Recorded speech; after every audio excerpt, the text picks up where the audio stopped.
Friends, நம்ம இன்றைக்கி mutton பெரட்ட போகிறோம். மட்டன் பெரட்ட தேவையான பொருட்கள் என்னென்னு நான் இப்போ சொல்கிறேன். ஒரு ஆனியன், 2 தக்காளி பழம், 4 பல்லு பூண்டு, கொஞ்சம் கொத்தமல்லி, அப்புறம் இங்கே கொஞ்சம் பூண்டு நான் இடித்து வச்சுருக்கேன். அப்புறம் ஒரு உருளைக்கிழங்கு பொட்டேட்டோஸ். ஸோ இப்போ எப்படி செய்யறதுன்னு நம்ம பார்க்கலாம். நம்ம சட்டி அடுப்பில் வச்சு தட்டி விட்டுட்டோம். சட்டி நல்லா காஞ்ச உடனே எண்ணெயை ஊற்றி எண்ணெயை இப்போ நம்ம சூடு பண்ணிக்கணும். ஓகே, எண்ணெய் இப்போ நல்லா காஞ்சிருச்சு. ஸோ இப்போ நம்ம பட்டை போட போகிறோம். என்கிட்ட பூ இல்லை, அதனால நான் பட்டை மட்டும் இப்போ போடுறேன். பட்டை நம்ம இவ்வளோ போட்டால் போதும்.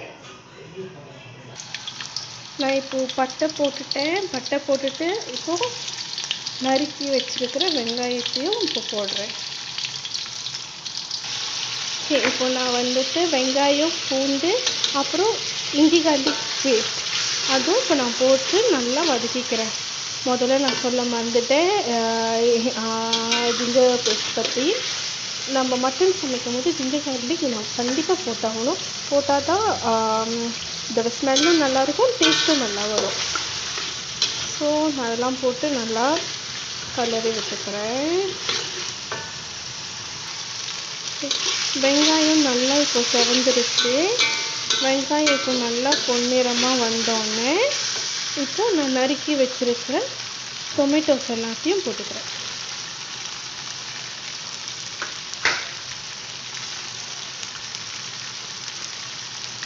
டொமேட்டோ நான் இங்கே 1.5 போட்டிருக்கேன். நீங்கள் உங்களுக்கு வேணும்னா 1.5 பொடியும் நீங்கள் போட்டுக்கலாம். 1/2 போடுறதோட 1 போட்டால் இன்னும் கொஞ்சம் டேஸ்ட்டாக இருக்கும். இதையும் இப்போ நல்லா நம்ம கிண்டி விட்டுக்கணும்.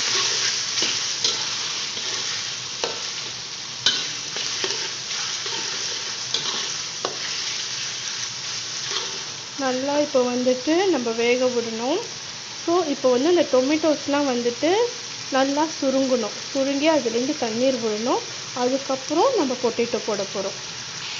நீங்கள் பார்த்தீங்கன்னாலே உங்களுக்கு தெரியும், டொமேட்டோ நல்லா சுருங்கிடுச்சு. இப்போ நான் பொட்டேட்டோஸ் போட போகிறேன்.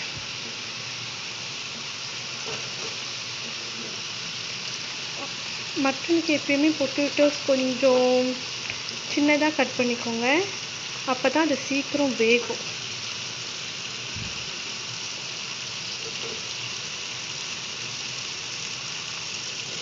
ஸோ பொட்டேட்டோவும் நான் 1.5 எடுத்திருக்கேன். ஸோ நீங்கள் 1 கூடயும் நீங்கள் போட்டுக்கலாம். இதையும் இப்போ நம்ம கிண்டி விடணும். பொட்டேட்டோஸ் கொஞ்சம் நல்லாவே வந்துடுச்சு. இப்போது நம்ம முதல்ல வேக வச்சுருந்த மட்டனை இதில் நான் போட போகிறேன்.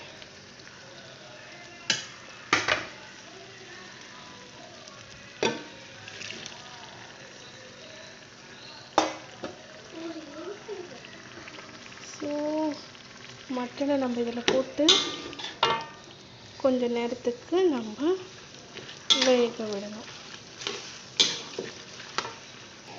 இது பார்த்திங்கன்னா நான் பேஸ்ட்டு செஞ்சு வச்சுருக்கேன். இதில் மட்டன் கறித்தூள் 1.5 டேபிள் டீஸ்பூன், அப்புறம் மிளகாய்த்தூள் 2 டேபிள் டீஸ்பூன் போட்டிருக்கேன். 2 டேபிள் ஸ்பூன் போட்டிருக்கேன். அப்புறம் அதை நல்லா நான் மிக்ஸ் பண்ணி இப்போ வச்சுருக்கேன். ஓகே, இப்போ நம்ம மசாலா போட்டாச்சு, தண்ணி ஊற்றியாச்சு. இப்போ நம்ம நல்லா வேக விட போகிறோம். இது இன்னும் ஒரு 15 மினிட்ஸ் வெந்தால் நம்ம இறக்கிடலாம். இப்போது நான் மேலே கொத்தமல்லியும் தூவிட்டேன். இப்போது இதை ஒரு கிண்டி இப்போ இதை கொஞ்சம் கிண்டி நம்ம இறக்கிடலாம். இதோ நம்மளோட மட்டன் ரெடி ஆயிடுச்சு. நீங்களும் செஞ்சு பார்த்துட்டு சாப்பிட்டு எப்படி இருக்குன்னு கீழே கமெண்ட் பாக்ஸில் கமெண்ட் பண்ணுங்கள். மறக்காமல் என் சேனலை சப்ஸ்கிரைப் பண்ணிடுங்க. Bye friends.